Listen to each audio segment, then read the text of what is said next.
We're going to talk about kindness. Can you imagine that?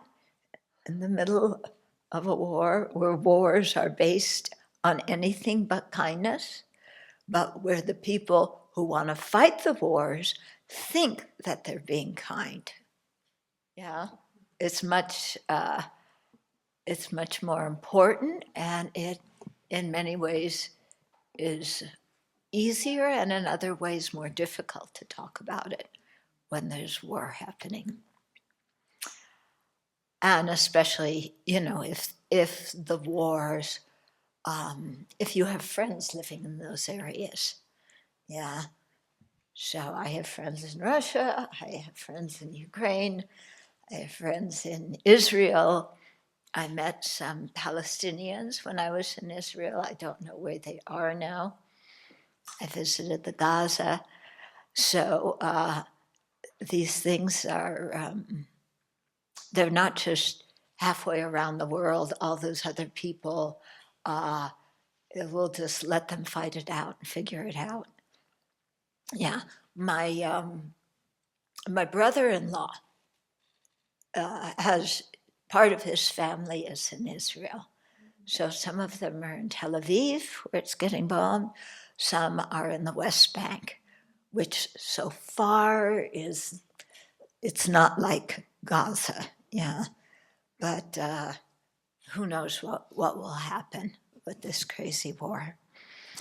Why would you take up a weapon, to represent a group of people?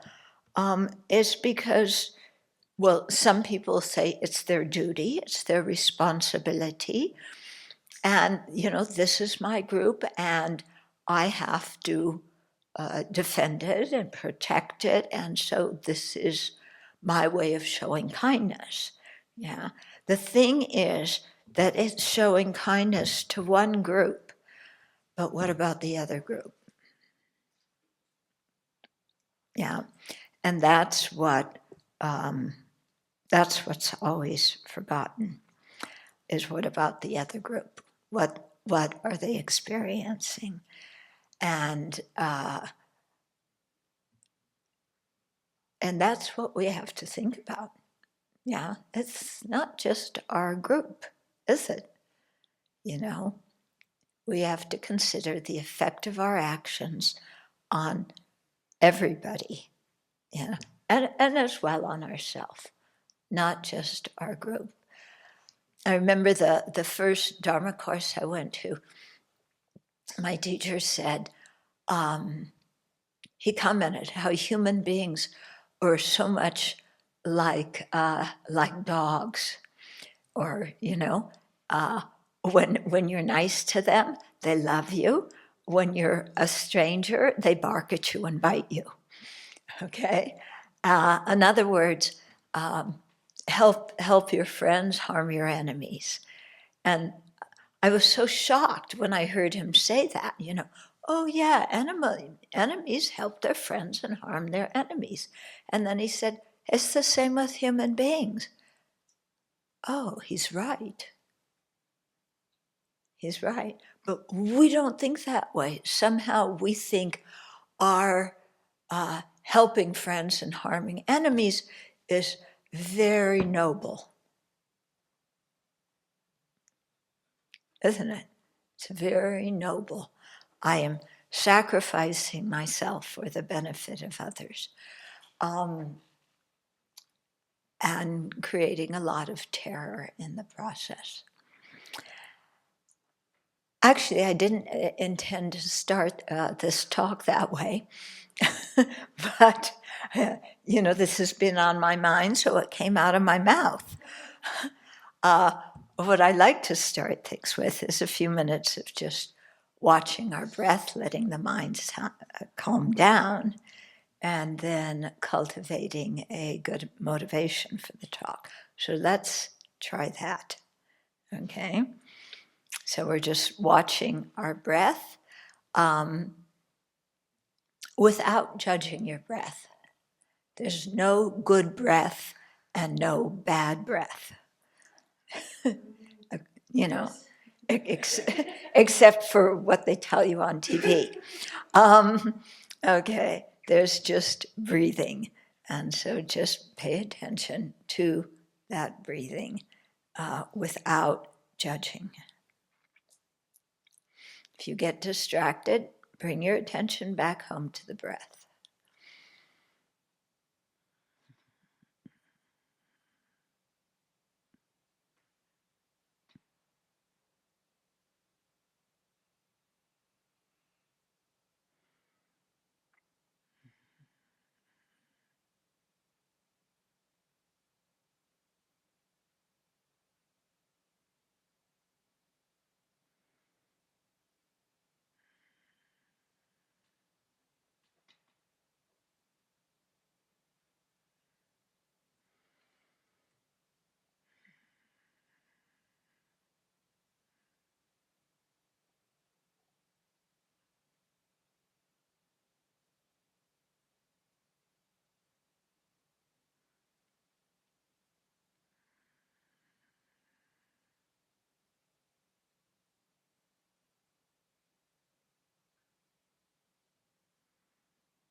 So let's cultivate our motivation and begin by recalling that we are a member of the group of all living beings. There's one big group of all living beings. And on what basis do we make that group of all these different individuals? There has to be some common point. And that common point is that each and every one of them simply wants to be happy. And each and every one of them also does not want to suffer. So from that viewpoint, there is absolutely no difference between different living beings, no matter their form, their physical characteristics, their mental characteristics, their race, their religion, their nationality, their sexual identity. None of these things are the things that make us into the group of living beings.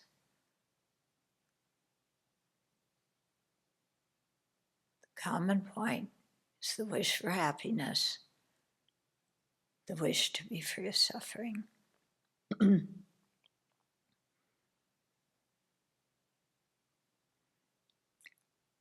So if we can see that wish in every single living being that we encounter, and that's the primary thing we see when we see any living being,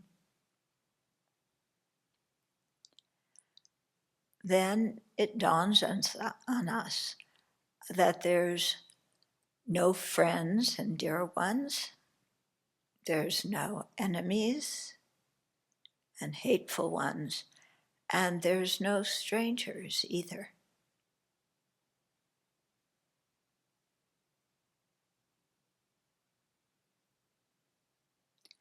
try for a minute and let your mind rest in that non-discrimination of friend, enemy, stranger, helper, harmer, neutral person. Just see them all equal, not wanting suffering, wanting happiness.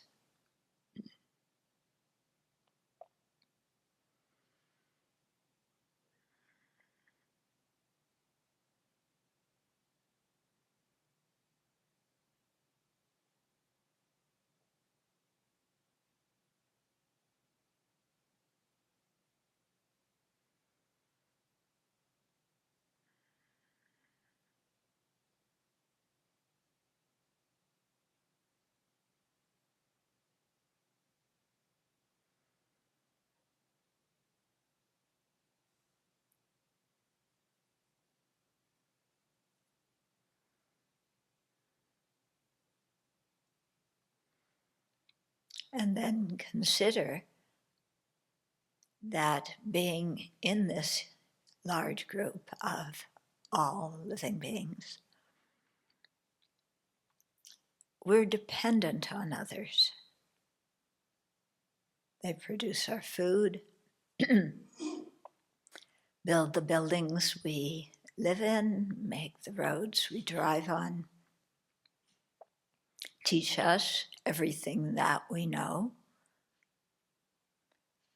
from just how to speak to very advanced teachings. That without other living beings, there's no way we could stay alive.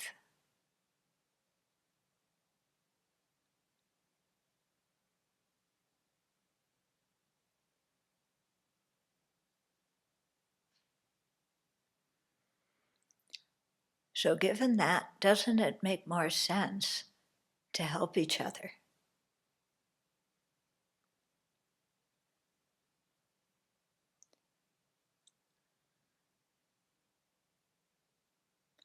Doesn't it make more sense to cherish other living beings and encourage them in their goodness?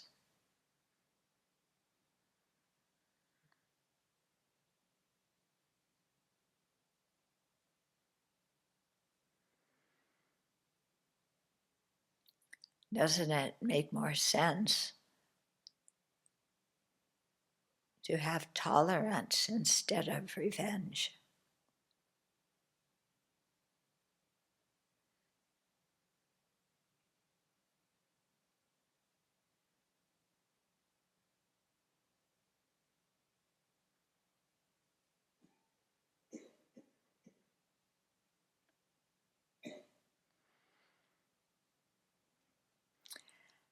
And so with all of that in mind, let's listen and discuss together this evening with a mind that cares about all other living beings, with an open heart that wants them to be happy and free of suffering.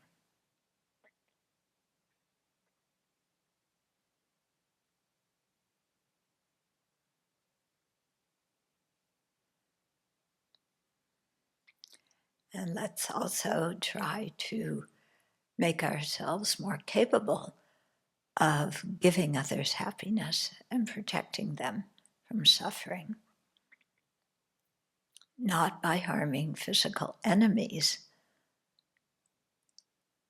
but by showing the way to overcome anger and hatred and vengeance.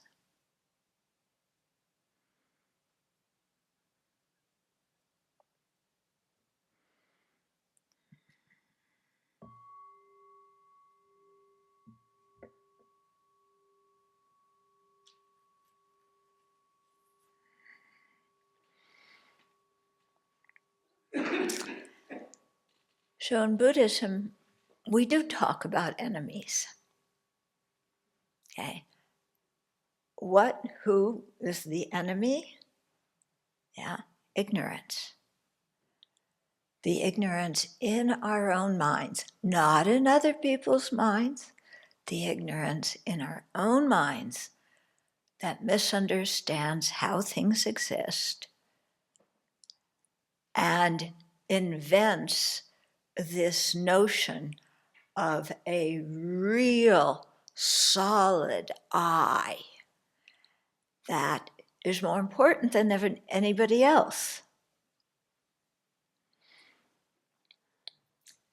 Yeah, so based on this big solid I, yeah, then we care about what is mine. We divide between me and other, and of course, mine is more important than other. Never mind that there's many more others than there is of me. Yeah, we believe in democracy, yeah. Majority wins. We believe, I don't know that that's actually happening in our country or not, but we believe in it. Yeah, there's one of me, and there's countless minus one of others. Who's in the majority? The countless others minus one. They're the majority. Who do I care about the most? Me. Hear me. And through that partiality that we have, then we go about helping our friends because they bring us happiness, and harming our enemies so that they cannot harm us. And this goes on. People sometimes asking me, do you think humanity is advancing? Do you think we're going up, in terms of human whatever? Well, yeah, we have artificial intelligence. I wonder, does artificial intelligence know how stupid war is? Or did we educate artificial intelligence so that it just carries on our own human stupidity? Yeah? People also ask me a lot, what do you think about artificial intelligence? Will it help us or not? I have no idea. I haven't talked to it.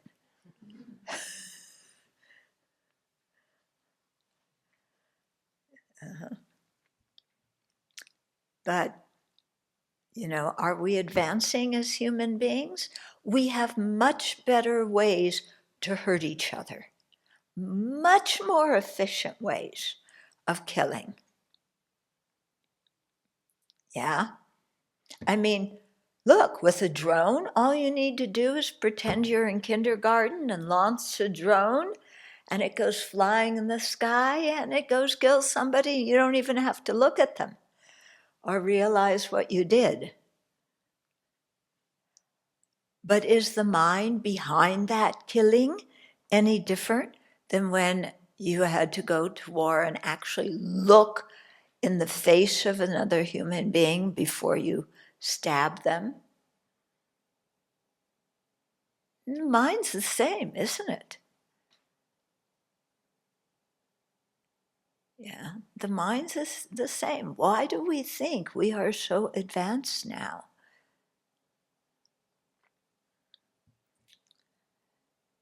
Yeah, improving technology doesn't mean that we're more intelligent in what really matters in life. Yeah, because you can have all the machinery you want and be totally miserable. You could have artificial intelligence all you want. You don't even have to write your own term papers. AI can do all your work and graduate for you, except you get your name on the certificate even though AI did all the work. Someday that computer's going to come and say, look, you stole my reputation.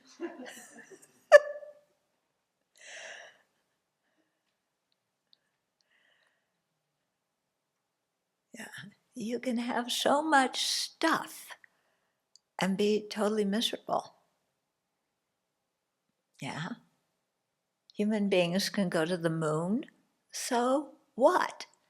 We can't live together harmoniously on this planet, yet we want to go to the moon. You know, what's the idea? We're going to move to the moon, you know, and set up our own little communities and things like that, and only let people with our ideas in them? Or are we going to send all the people we don't like to the moon and make them build their own homes? Yeah, well, that's how Australia got populated. Yeah, isn't it? Yeah, the Brits sent, you know, all their criminals to Australia to get rid of them. I guess Australia's close to the moon. Yeah.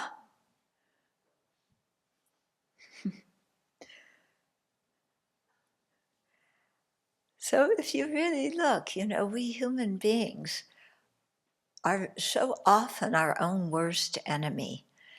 And what makes us our own worst enemy is our own ignorance, our own clinging attachment, you know, that discriminates friend and enemy and therefore is attached to our friends, favors our friends. We have attachment for physical objects and wealth. I want this. I'm going to get social status by having this and such an object, by being seen with such and such a person, by having these kinds of pieces of paper on my wall. Yeah, then that's how I'll get status. That will make me happy. Yeah, so you have all these pieces of paper on the wall. Yeah, you graduated for this, you won that. Yeah. What do? Do you wake up in the morning and just sit and look at the wall all day and say, I'm so happy? You read your diplomas and your certificates over and over again. So and so was the best behaved child in kindergarten. That was me. I'm so happy. Yeah. Then the next certificate, you know.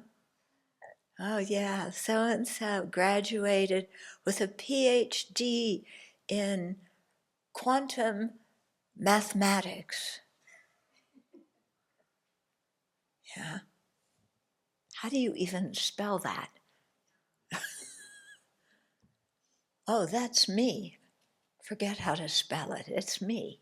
That means I'm good. Yeah. And then I turn around and I scream at somebody who cuts me off on the highway. Yeah. Or I scream at somebody else who took the parking space I want. Or nowadays, in modern day America, your neighbor's child throws their toys on your lawn, and you just take out a gun and shoot the kid. Yeah. Or your neighbor cuts down part of the apple tree that you consider your apple tree. You just shoot him. It happens. We are so civilized, aren't we? So how do we change this? Yeah. How do we have an attitude of compassion for others or just an attitude of kindness? We can't just sit there and say to ourselves, be kind, be kind, be kind. Well, you can sit there and say, be kind, be kind, be kind, till somebody tells you to stop repeating yourselves and shut up. You know, we can say it over and over again, but that doesn't make us kind. Yeah, doesn't make us kind. Yeah. what makes us kind is actually something that we were taught when we were really little kids. It's called putting ourselves in somebody else's shoes. Yeah. It's actually a very sophisticated Buddhist practice with the name of equalizing and exchanging self and others. Yeah. That's what you say if you want to say it, sound important. But what it is just what we learned when we were 3 years old, or tried to learn, or adults wanted us to learn. Put yourself in somebody else's shoes. What does it feel like to be them? And this is what we need to do. I was reading in the paper, what some of the people are saying about what's going on in the Middle East. And one person wrote an opinion piece, and he was saying, the Israelis are not the ones who wanted the war. They didn't start the war. It's Hamas's fault, And Biden says, every country has the right to defend themselves. And the Israeli guy in charge of what they call defense, which really means offense. Nobody has the Department of Offense, We all have the Department of Defense because it's always somebody else's fault, isn't it? Yeah, until we look at what's going on and and if we're realistic, we see that we actually contributed to this. Yeah. So I was reading this one article, and the way this guy wrote it, it was like the Israelis they're totally innocent. Nothing had anything to do with this happening. And like the Palestinians are 100% evil. Yeah, this was a grown human being writing an article. Who knows how much he got paid for it. That's just about helping your friends and harming your enemies. Yeah, and your enemy is 100% wrong, and your friend, your side, of course, is 100% right. Yeah, in Buddhism, we talk about dependency, that for any single object to exist, there has to be many causes and conditions, many parts to come together. For any single event to happen, there's so many causes and conditions. If we try and just take one cause and trace it back, we can't get to any original cause, because each cause has a cause has a cause. And for any event, there's so many different causes. So whenever there's conflict, everybody involved in it has contributed something. Yeah, some people maybe more than others, but everybody has contributed something. Yeah. But we like to see black and white. Yeah. And I'm always the side that I didn't contribute anything to the conflict. I'm totally innocent. This starts when you're a kid. Yeah, if you have siblings, if you don't have siblings, you don't have the joy of learning this. But for those of us who have siblings, then it was always our siblings' fault, wasn't it? Yeah, always. Me, I didn't do anything. He started it. Then mom says, I don't care who started it. You're the oldest. You should know better.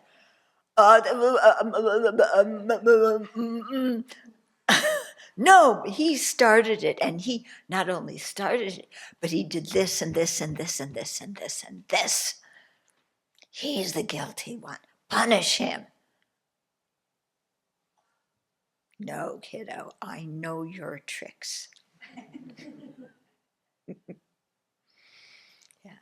And then you feel, oh, I got punished unjustly, unfairly. It was actually my sibling's fault. But again, I got blamed. Yeah, poor, sweet, innocent me. Right? Yeah? Is that how you were as a kid? What happened as a kid? Yeah. There it is. And then we grow up and we do the same thing. Especially now we join together in groups. Yeah, so we're part of a group that then, is better than another group and can attack the other group. And somehow we think that by fighting and killing each other, we will live in peace.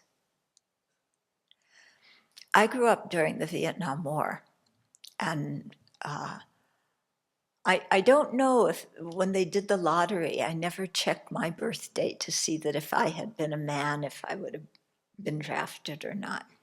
I never checked that. But my friends were getting drafted. And some were coming home in body bags, and some were coming home with their own legs. And the government was telling us, and not just the government, the people in favor of the war were saying, we are fighting this war in order to live in peace. The communists are taking over Vietnam, and the domino effect, they will go from, Vietnam to Laos to Cambodia, to Thailand to Singapore, even to Australia.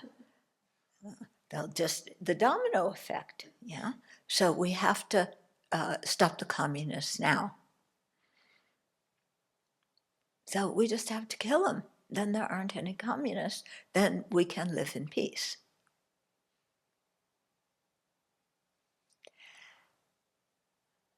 So I was, this was during my teenage years and into my early 20s. And I'm saying, I don't get it. Why are we killing others in order to live in peace? The two things didn't fit together. Killing is violent. It's destroying life. It's causing pain. How can something like that bring the result of peace?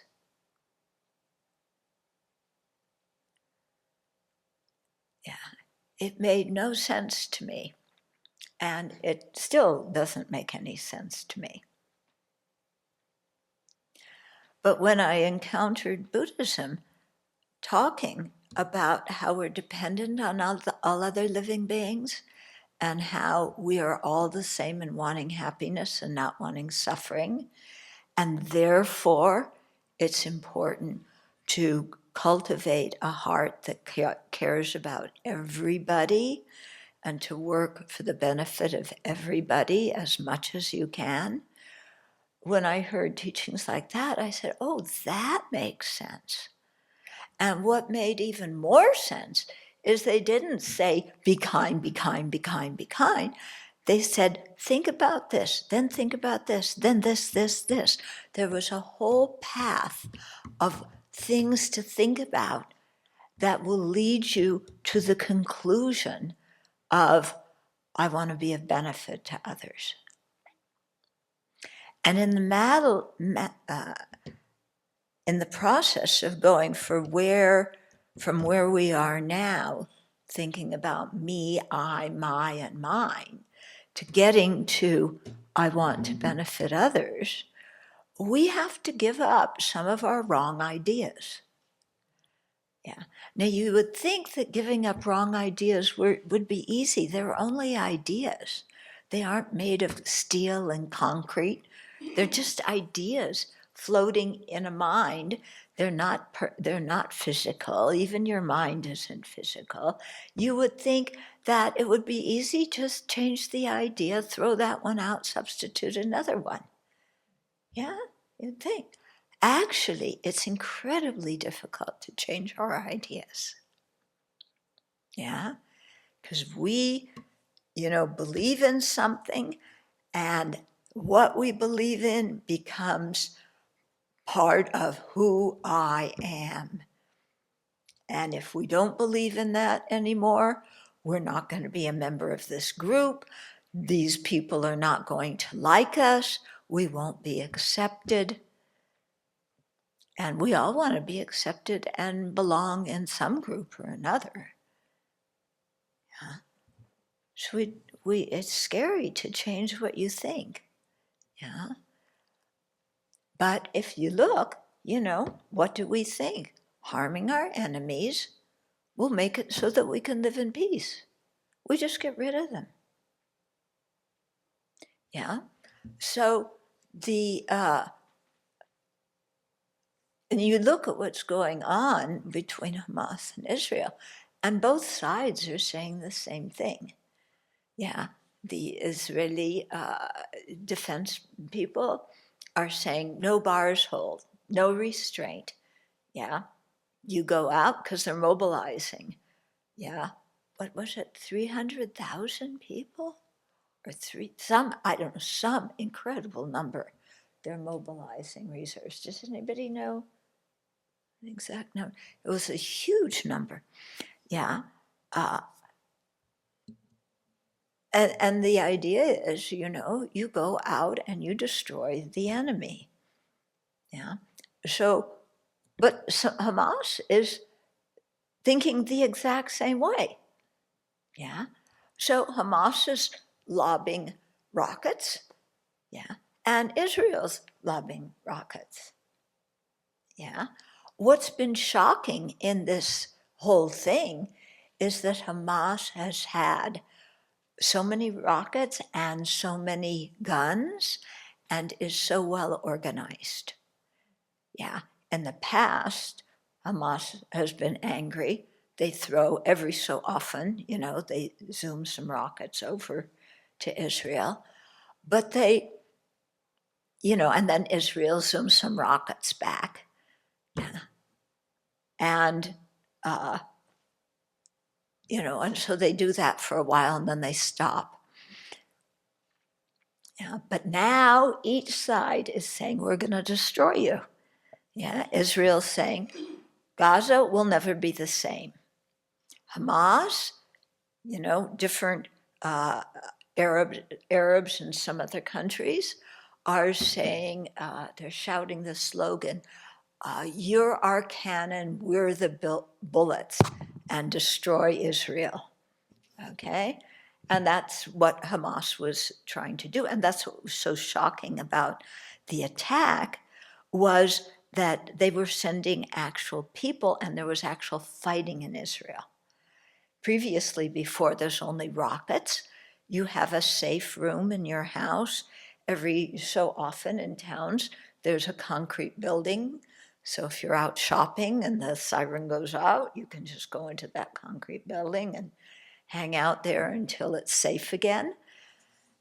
And but there were, and then sometimes there were attacks. There would blow up a bus or something like that, but not the going into neighborhoods, Hamas, with their AK-47s or whatever it is, and going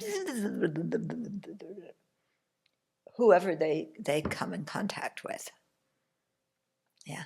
So that's horrifying the Israelis. Yeah. But are the Israelis thinking of what's going on in Gaza after they drop the bombs there? Yeah. Over 60% of people in Gaza are dependent on the United Nations relief for food. Yeah, because the unemployment is so high, because they can't have regular commerce because everything is blockaded. Yes, you can't have free trade and so on. So everybody's trying to help everybody or harm everybody, and everybody's miserable. And everybody's screaming, we're going to win, with, every side is screaming, we're going to win, and we're going to live happily ever after we win.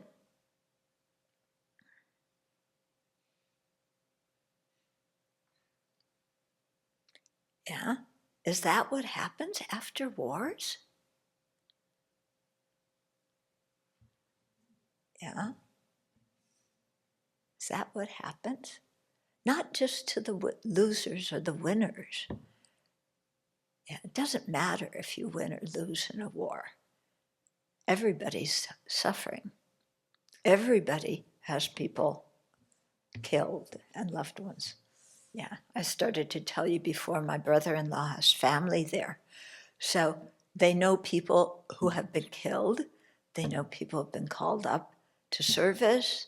They know people who have been taken hostage, because it's a very small country. So you're only one person away from knowing somebody, who's been harmed. Yeah. But in Gaza, the pain is just the same. When they, you watch it, you see the pictures. Yeah, the jets came zooming and they go boom and the whole thing blows up. And they used to do what's called knocking on roofs, which would mean the Israelis would put out some small munition on the top of a building to make some noise, indicating to the people inside the building, we're going to bomb this place, so good if you get out.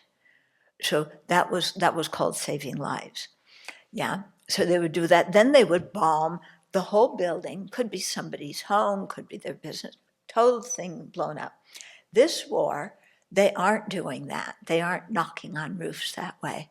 And so many of the people in Gaza are upset. They say, you should warn us before you blow up our building. Yeah, because, the people who are getting harmed are not the people who are fighting. The people who are getting harmed are the families.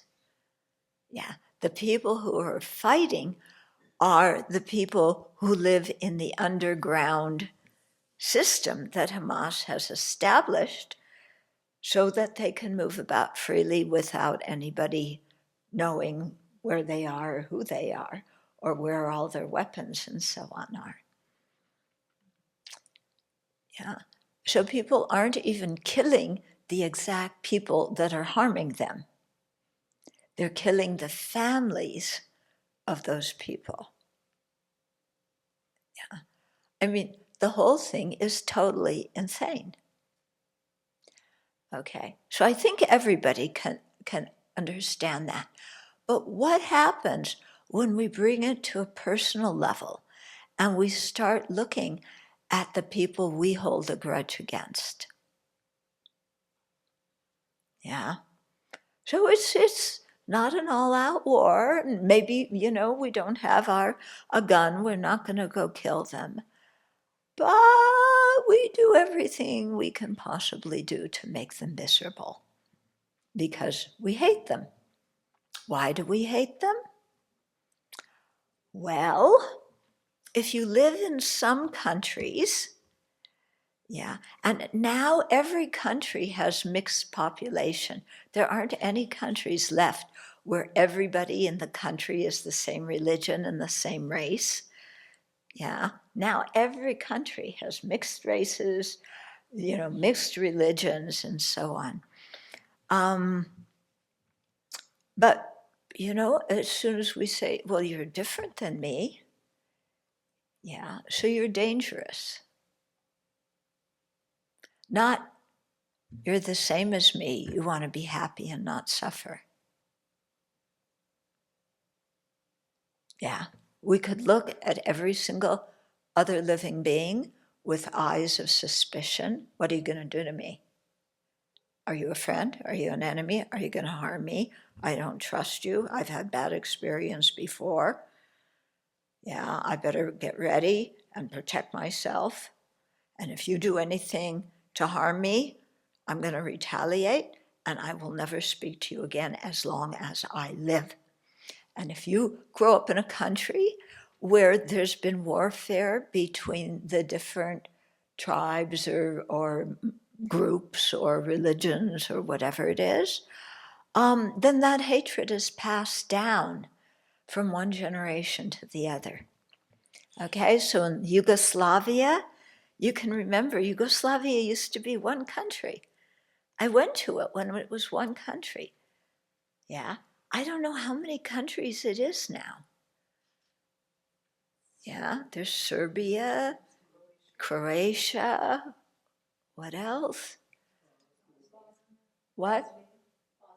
Bosnia. Yeah. Herzegovina? I don't know. But now there's many different countries, okay? So everybody in each of those different nationalities, it's not a very big area, but managed to have many different nationalities. Yeah. If their ancestors fought a war with people from that group, then you grow up hearing the stories about how your ancestors fought this other group which was so bad, and the people there hear the stories about how they were so heroic and they were fighting against this group that was so bad. And basically what adults do is they teach their children to hate. Yeah, if you ask any parent, do you want to teach your children to hate? I don't think they would say, oh, yes. But that's what they all often do, because you teach us and them. And it doesn't matter what group you belong to, because every group can be subdivided into many, many different groups. Okay? So if you look at my family, okay, there's one ethnic group, the extended family. I don't even know who they all are. I don't think they even all live in the same country, but, okay. But then, when I was a kid, there was a place, where the family went for summer vacation. And I was taught as a child, you do not talk to the people who live in that apartment. And I said, why? I thought they were our relatives. And the answer was, just don't talk to them. They're bad people. Yeah. So I thought, that's kind of strange. I thought they were family. Yeah. So, okay. So that happened on the level of my grandparents. I have no idea actually what happened. That on the level of my grandparents, they didn't talk to each other. I have no idea what happened. Then what I watched was because the children in my grandparents' children, my parents' generation, then they saw the example of their parents not liking their siblings. So at the level of my parents' generation, through all sorts of things that happen in family, all the siblings, many of the siblings started to fight. They divided into different factions. Yeah, so that aunts and uncles, who I really loved when I was a kid, I saw now this one doesn't speak to that one doesn't speak to this one. Anybody else have families like this? Yeah. And I would hear when we would go visit them on the way home, parents talking about their own siblings, this one this and this one that. What are they doing? They're setting the example for my generation to have the same thing. So what happens? I look at my cousins, and this one doesn't speak to that one doesn't speak to this one. It's just amazing. Yeah. And I wonder if they're even aware that they're modeling that and teaching that for their own children. Yeah. Does anybody really know why this one doesn't speak to that one? I think nobody remembers the why. Everybody just remembers you're supposed to hate them because they're bad. Yeah. Because I don't know what happened to my grandparents' generation. I don't know why my parents' generation, my dear aunts and uncles, don't all speak to each other. I don't know what happened. Yeah. And then my cousins, I can't even keep track of all of that.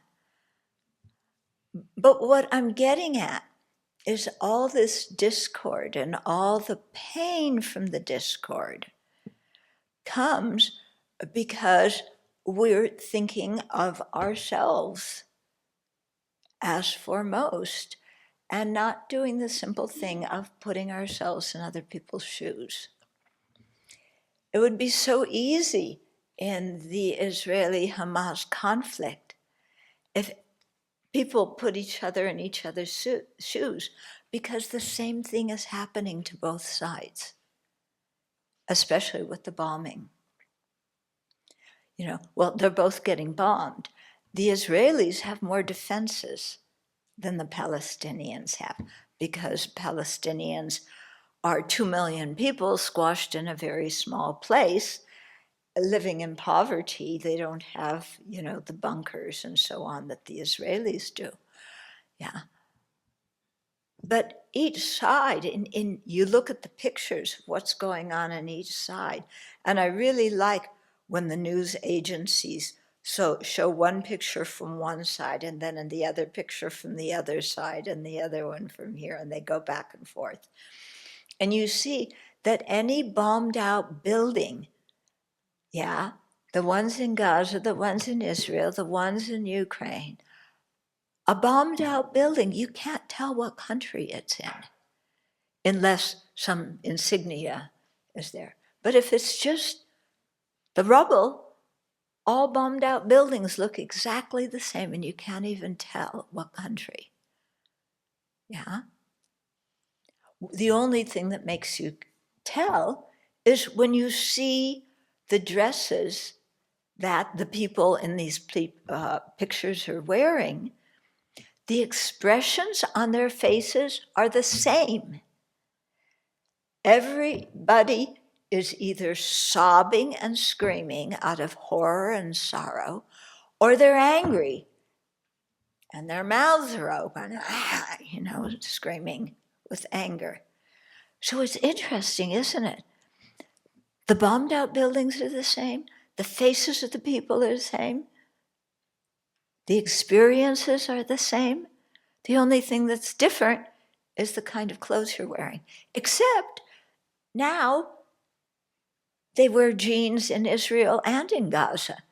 And in some pictures, you're not sure which one they are because the jeans look the same.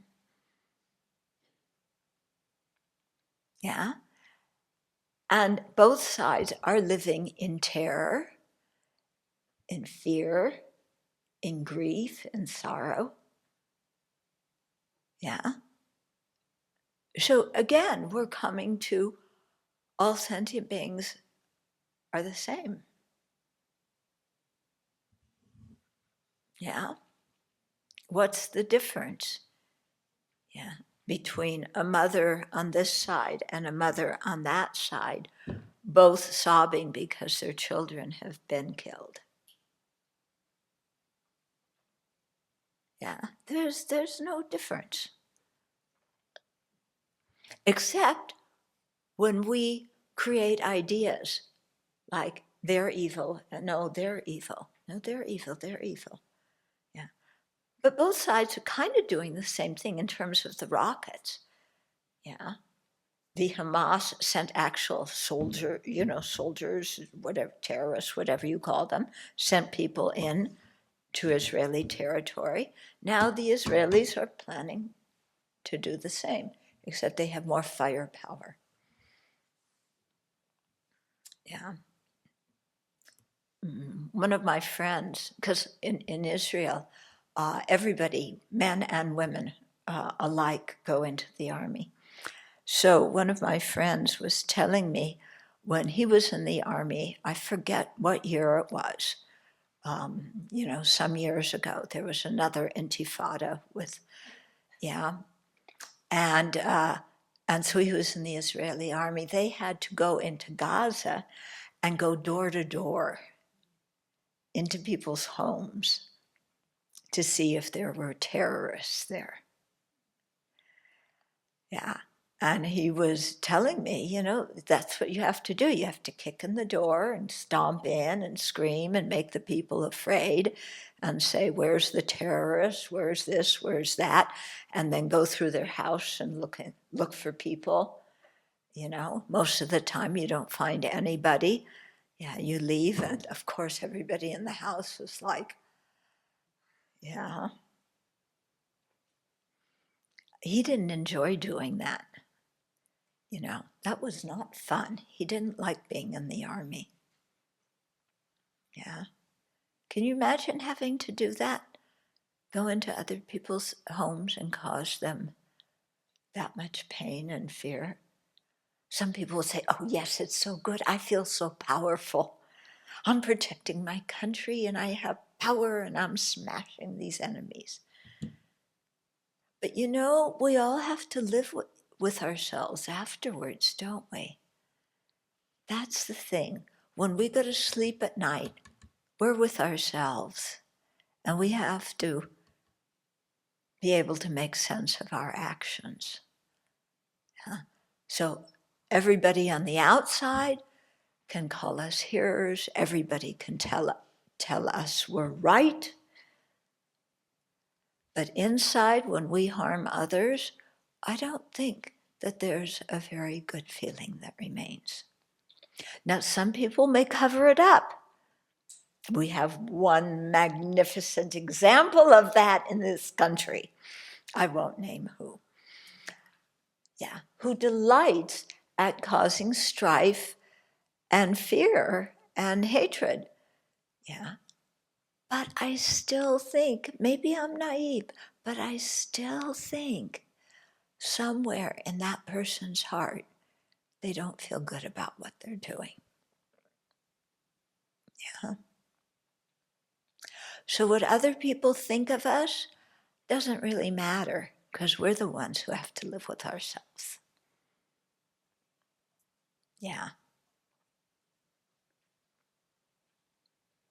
So whether we're part of a group that's in conflict, or whether it's, we're fighting with a sibling, or we're fighting with somebody who used to be our best friend, or a colleague that you're working with, it's the same dynamics, and it's the same mental state, and it's the same outcome. The degrees may vary, the methods may vary, but the playbook, as they say, is the same. Yeah. So it doesn't make much sense to say, I'm so heroic. Yeah. I killed the enemy. Now, of course, people are I can tell we have questions asked. First question is going to be, don't you think it's good that the Allies fought and conquered the Nazis? Are you going to say that the Nazis and the Allies are all the same and that the Nazis should have won World War II? Yeah. No, I'm not going to say that. But I will tell you what my teacher said when he was talking about the kindness of sentient beings and how everybody has been kind in one way or another. And of course, we all said our favorite three, Hitler, Stalin, and Mao. Yeah. They're all equal, they're all equally kind, sentient beings. Look what they've done. Yeah. And Lama would look at us. He called everybody dear, and his English wasn't so good. So he used to say, "They means well, dear." And we're going, Hitler meant well? Mao Zedong meant well? Stalin meant well? These people killed millions of people. How can we say they meant well?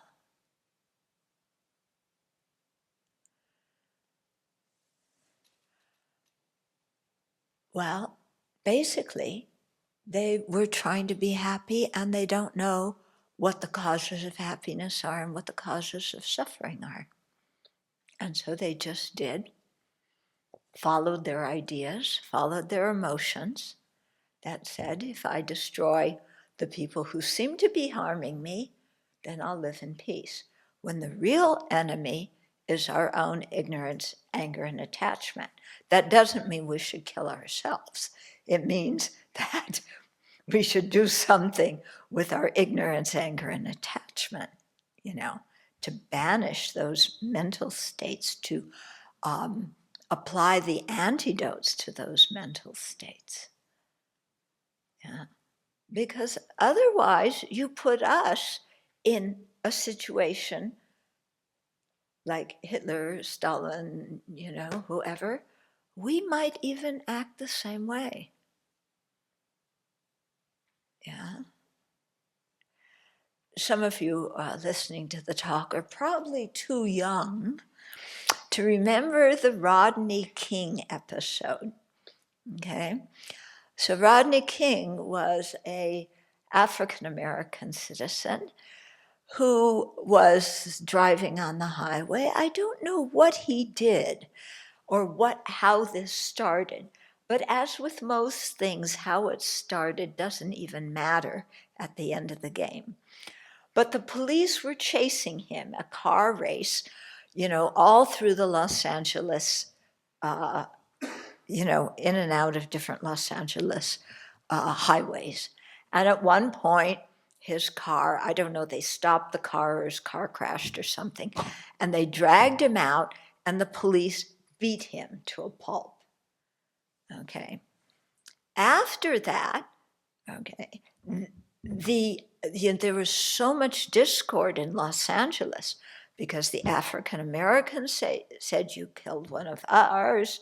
The Korean, it was the African American neighborhood was near the Korean neighborhood.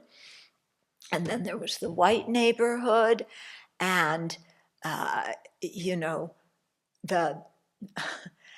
there was all this racial stuff going back and forth. And the Koreans owned the grocery stores. And the people from this group were burning the Korean grocery stores. And the people for that group were. And I mean, it was just chaos in Los Angeles. Yeah. Everybody got involved because of this one thing. Yeah. And when I was, how old was I then? I don't know, early 20s, late teens, somewhere in that area. Or maybe, I don't know. I was younger than I am now. Okay, which is very, yeah. So, so I thought, yeah, if I had been raised like Rodney King, I would have done what he did, which is try and escape the police. If I had been raised like the white cops, I would have acted like they did, try and chase somebody down. If I had been raised like the Koreans, I would have wanted to protect my property in my store, and I would have been mad at other people who broke in and destroyed it. And I realized, I could have been a person in any of those three groups. Yeah. Have you ever thought like that? That you could have been born in a different place, in a different family, with a different race, a different religion, a different nationality, and you would have done what all the people in that country do, and probably thought like most of them. Yeah, that doesn't mean everybody thinks that way. I mean, for example, in Russia, there's many Russians who do not agree with the war. But if we had been born in any of those places, we would have had that kind of conditioning growing up, and we would have heard certain things and probably thought in a certain way and acted in a certain way. Yeah. So are we better than anybody else? I don't think so. Yeah. I think, again, the real thing, yeah, that the only way, if we want to live in peace, is for each of us on a personal level to work with our clinging and attachment, our anger and resentment, our ignorance. Yeah. So when I was younger, I thought, it should be very easy to make the world peaceful. Everybody should just realize it's in their own benefit to live in harmony with others. Yeah. And then, I don't know how it happened, but there were certain people that disturbed me and picked on me and did mean things to me and hurt my feelings. And it's all their fault. And then I encountered the Buddhist teachings and I realized, oh, I'm just like everybody else. Help my friends, harm my enemies. Help my friends, harm my enemies. Yeah, the real enemy, ignorance, anger, attachment, that enemy just I let go skipping along in the daisies. Yeah, if I'm angry, I am right. That person is bad and look what they did. And I have all my friends who agree with me. So I must be right because my friends agree with me. That's why they're my friends, because they agree with me that I'm right and they're wrong. If they thought I was wrong and that person was right, they wouldn't be my friend anymore. So look at my criteria for friends. You have to agree with me. You have to side with me. Yeah, it doesn't matter what I believe. You have to reinforce me.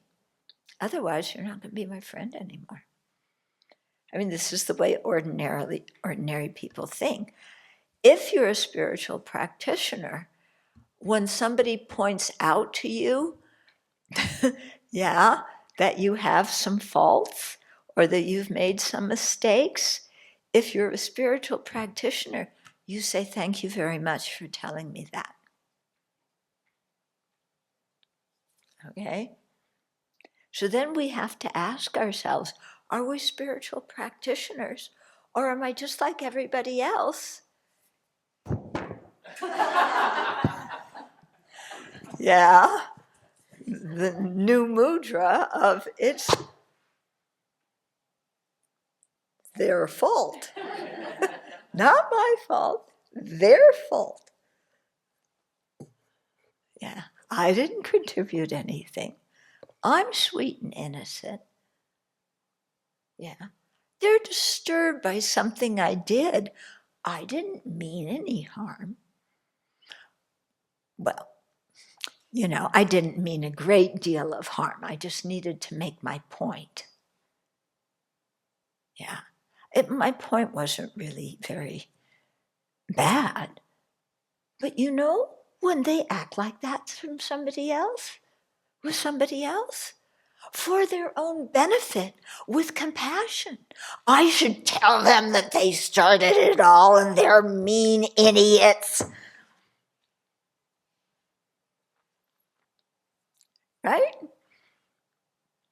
Yeah, I'm always the innocent one. It's always somebody else's fault.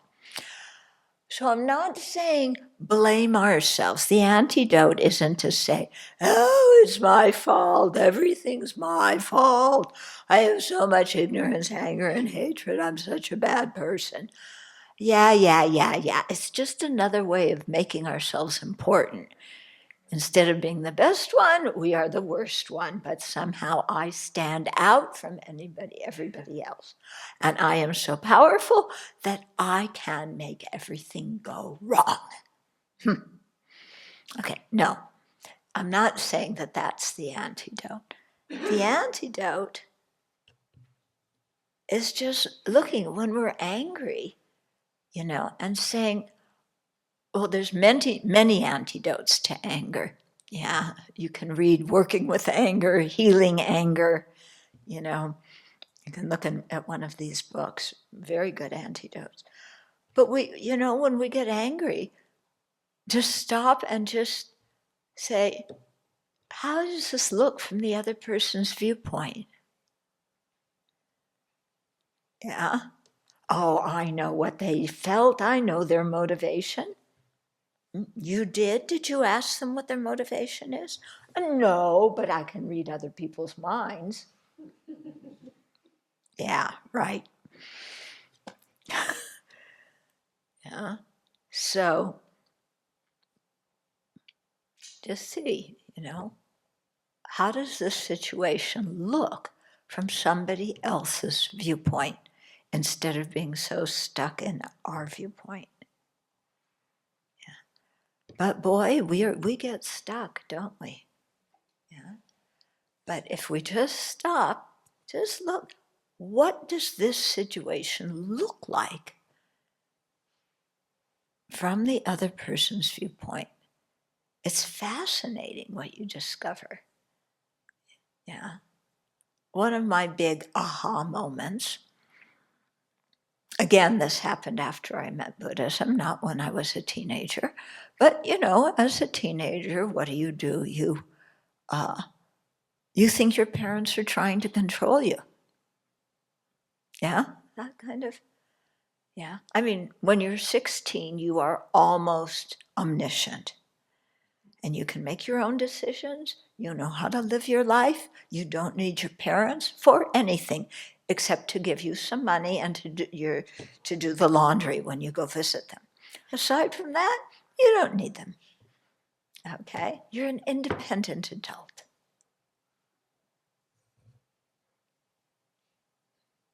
Yeah, isn't that how we all thought? Yeah?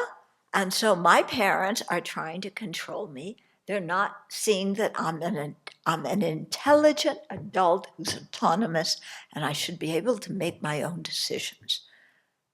Yeah. And then, but your parents, I mean, they're so controlling. They tell you what time to be home. They don't give you as much money as you want. They say, do your own laundry sometimes. Yeah. They tell you that you're being selfish. No. Me selfish? No. Yeah. But actually, it's the people who point these things out to us who are showing us what we need to work on. It doesn't mean every criticism we received is true. We have to have, some wisdom in our own mind to differentiate what is true and what isn't, because very often people just like us are exaggerating and are not saying things correctly. Yeah. But it was shocking for me when I got older to realize that what I thought was a conflict over my independence, from my parents' eyes, looked like the conflict was over my safety. And they wanted me to be safe and gave certain stipulations, to help me make good decisions. And I didn't even see it as them caring about me. I saw that it as them trying to control me. Yeah? So it's real interesting, if we can really look at the situation from somebody else's viewpoint, and what does the conflict even look like? Yeah, because my parents and I, we were missing each other. We were fighting over different things. Yeah. If you study conflict mediation, they always teach you to ask what it is that that the different parties actually want, you know? And they give the example, it's a very simple example. There's two people who are fighting over an orange, and they're furious at each other because this one's taking the orange. No, it's mine, I want to take the orange. No, it's mine, you know? So they're fighting over this orange. Each one's claiming it's mine and I'm going to have it. But if you stop and ask this party, why do you want the orange? And they say, I want it for orange juice. I want to make orange juice. You ask this party, why do they want the orange? I want to take the orange peel and grind it up and put it in some cake that I'm baking. Actually, if they actually talked about their conflict, they could realize that the same orange could make both of them happy at the same time. They could take the orange and give the pulp with the juice to this person and give the peel to that person, and everybody would get what they wanted. They don't need to fight over the orange.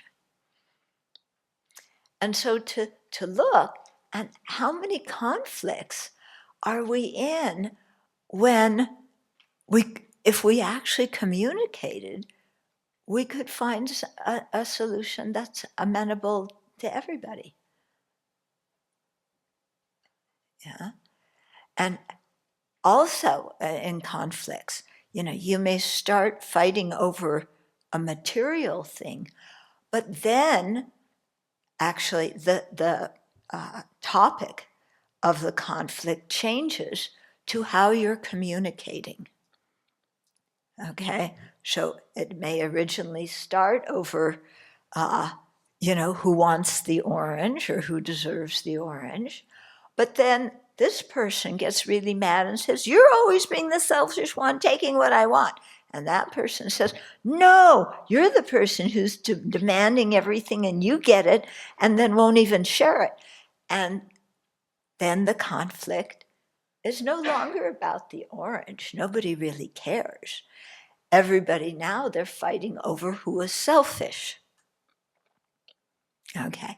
And then they'll fight over, you're not listening to me. Well, I can't listen to you because you're not talking. You just go and slam the door. Well, I go and slam the door because, you're throwing things at me, and again, they're fighting over the method of communication. But everybody's forgotten the actual topic of the conflict. Yeah. And if we would just take some time out and look at that, we might discover that, we could meet everybody's needs. But we all have to change our minds. And that's the difficult part. So, I wanted to give you a chance for some Q&A, because I'm kind of at the time limit. But Laura, do you want to organize the Q&A somehow? Should people raise their hand? Yeah, that would be great. If you want to raise your hand, and then the moderator can unmute you, and then you can ask your question. Yeah. And I guess you could, if you want, you can post something in the chat as well, and then I can ask your question for you. Yeah. Okay. Don't all raise your hands at once.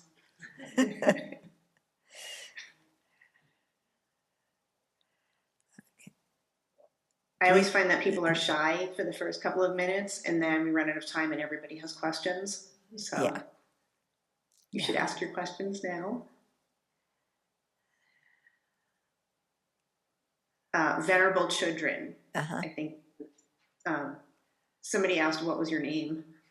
Oh. That was an easy one. Okay. Anything else from anybody? Why are all people who believe in Buddhism bald? I'm pretty sure these aren't the questions you imagined. Who said that? Somebody in the chat. Somebody who's old? No. What? Someone in the chat. Someone in the chat.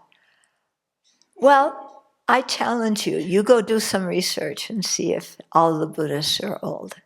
Bald. No. Bald. Oh, I thought you said old. I was about ready to defend my generation.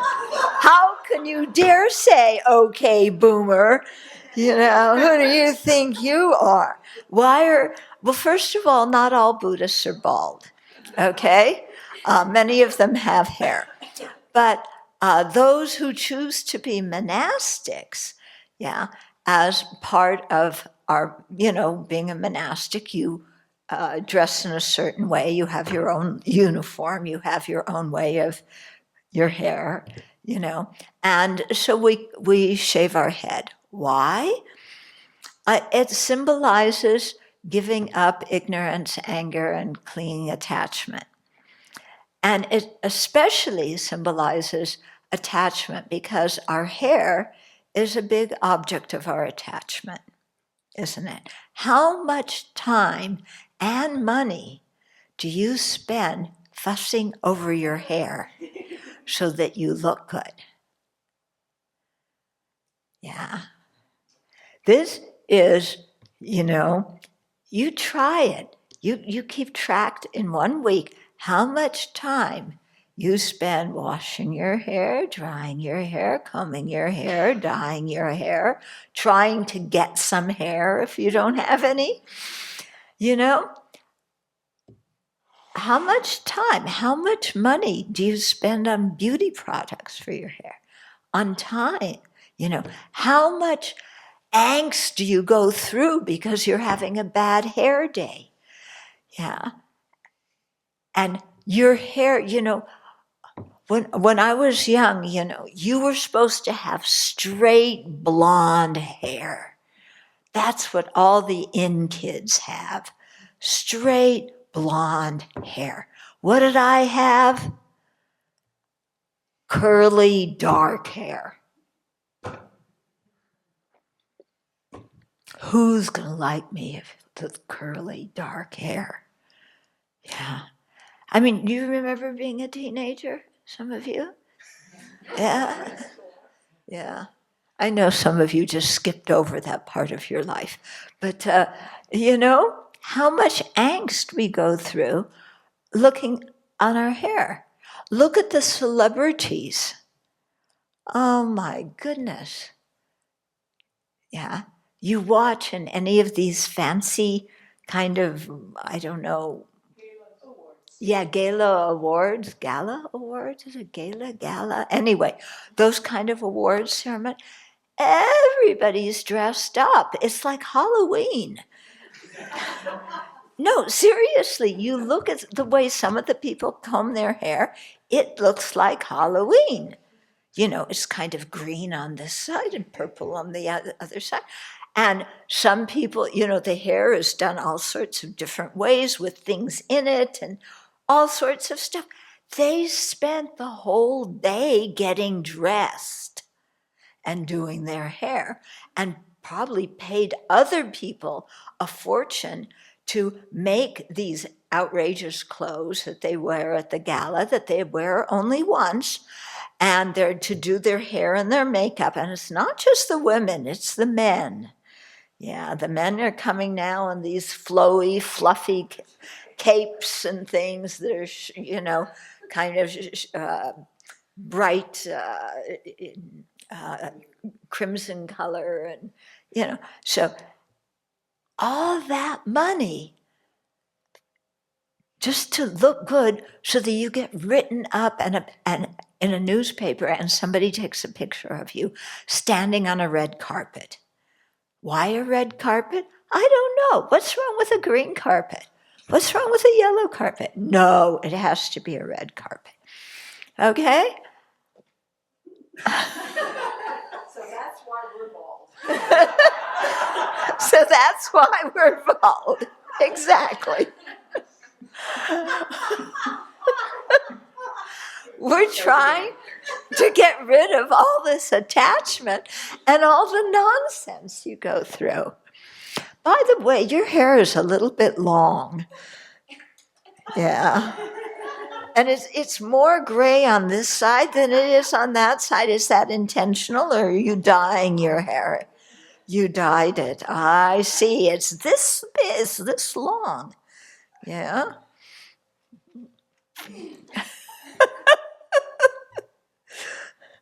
I can relate to this conversation.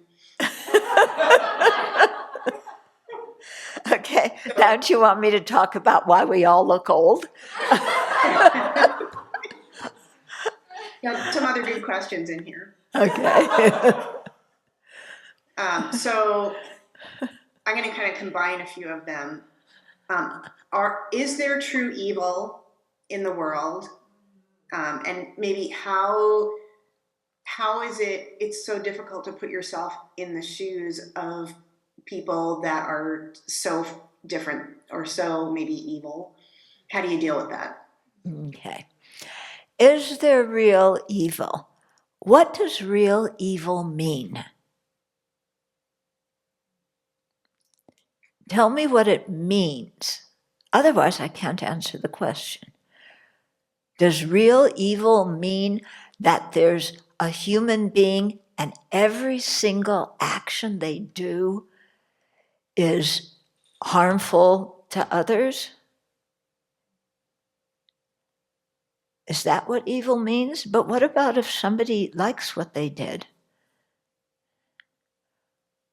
What does evil mean? That when you do this action, it is always bad? In any situation, independent of the situation or the people involved? What does pure evil mean? Okay? So think about that.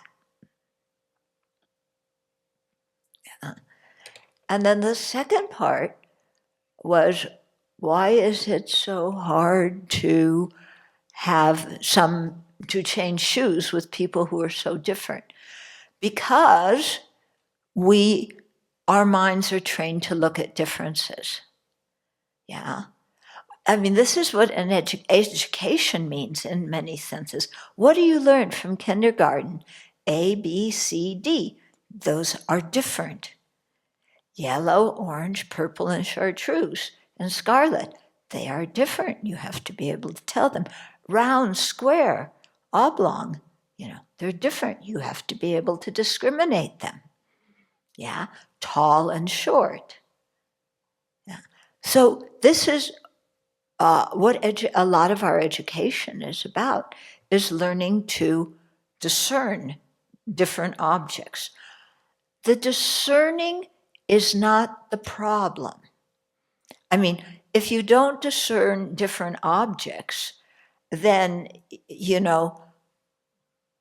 if you're hungry, if you can't discern a refrigerator, then maybe you go to the gas tank when you're hungry. That's not such a good idea. Yeah. So discerning is not the problem. It's when we think that these objects are all inherently different, and one is good and one is bad. One is on my side, the other one is dangerous.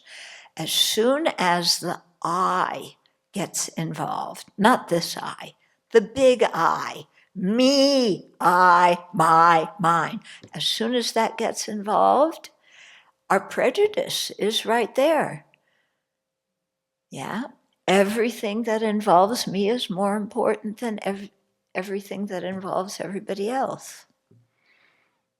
Yeah, and so this is something that we have to work to undo. And I think all religions talk about love thy neighbor as thyself, be kind to others. In Sufism, you're not allowed to own something that is better than what your neighbor owns. Isn't that amazing? You're not allowed to have something that would show that you're wealthier than your neighbor. What an economy that would be if we practiced that. Yeah. But when we always favor me and disfavor other, then we make things very complicated because we see differences, we don't see commonalities. Yeah. So one of the things in our Buddhist practice that we really emphasize is seeing the commonality between all sentient beings, not just all human beings, even the grasshoppers, okay, even the spiders, even the leeches, even the fleas. Yeah, they all want to be happy and they don't want to suffer. Yeah, so if we train our mind to see that, that's what we will see. Yeah, and then we feel accordingly, oh, they're just like me. They don't want to suffer. They want to be happy. Can I add to that with the next question then? Mm-hmm. It says, in a conflict, you can only control your end of the putting yourself in other people's shoes technique. What do you do to diffuse the conflict when the other party refuses to see outside their own point of view? Well, they always do because they don't see our point of view. We're open-minded. We're considerate. Those people are not seeing our point of view. I have a friend who is a mediator, and he teaches mediation. And I went to one of his courses one time, so he was talking to the group, and he said, how many of you here are in a conflict, the person who's flexible, who wants to resolve it? Everybody raised their hands. And in that conflict, how many of you face somebody who is closed-minded, who is attached to their position and won't listen? Again, everybody changed their mind. And so my friend, the mediator, said, this is so interesting. Every course I teach on mediation, I get all the cooperative, peaceful people who tell the truth and are understanding. And it's never, the people who lie and take advantage of others that come to my courses. Isn't that interesting? Yeah? Everybody's going, Yeah. But isn't that interesting? We're always the one who's so willing to compromise and settle and open-minded, and they're always the closed-minded ones.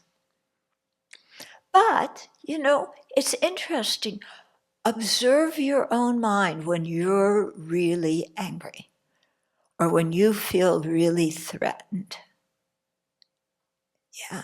Look at the feeling in your mind, of that person did this or is going to do this. Yeah. Is there any doubt in your mind at that moment that the other person is wrong? No. Is there any question in your mind that you're right? No, of course I'm right. And the solution is the other person has to change. Very simple. Every conflict is like that. I'm right, you're wrong, you change. And that's exactly what the other party is saying. I'm right, you're wrong, you change.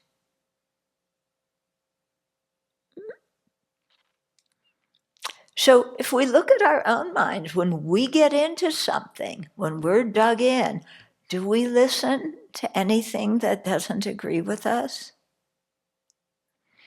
Psychologists have this expression, a refractory period, which means when you are in a certain negative emotional state, for a certain period of time, you cannot hear anything that doesn't agree with your view. Yeah? And if we look, when we're angry, that's how we are. We can't hear anything else. And if somebody tries to tell us what's going on for the other person, we interrupt and we say, yes, but they, blah, blah, blah. Yeah, it's amazing if you look at your own mind, how much you learn about how other people's minds work. Yeah, it's amazing. Okay, so I think we're going to close. How about for closing, let's try and just, again, come back to what we started out with, which is everybody wants happiness, nobody wants to suffer. And try, we'll just do this for a couple of minutes. Think of individuals you don't like, or think of political parties or people in other countries or whatever it is that you don't like, that you think are bad or evil. And try and just keep on saying, they want to be happy, they don't want to suffer, they don't know what the causes of happiness are and what the causes of suffering are. And then see, just start to see everybody like that and see if your feeling changes. Okay, so we'll do that for a couple of minutes.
And then look at everybody as having some kindness in their heart. Because everybody treats certain people, certain beings with kindness. Everybody has kindness in their own heart. It may not be shown towards us, it may be shown towards somebody else, but their having kindness is there. So try to see everybody as having kindness in their heart, including yourself, and then want to share that kindness.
And then let's rejoice that we were able to spend the evening thinking about something worthwhile.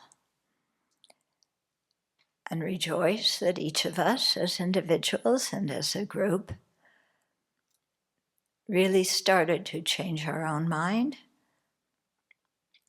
by seeing that anger, our own anger, is the problem, and the antidote is having a kind heart and seeing kindness in others. Because everybody has kindness, just as we have kindness. So let's dedicate the positive energy that we all created this evening from stretching our minds and our hearts in this way. Because this is our contribution to peace.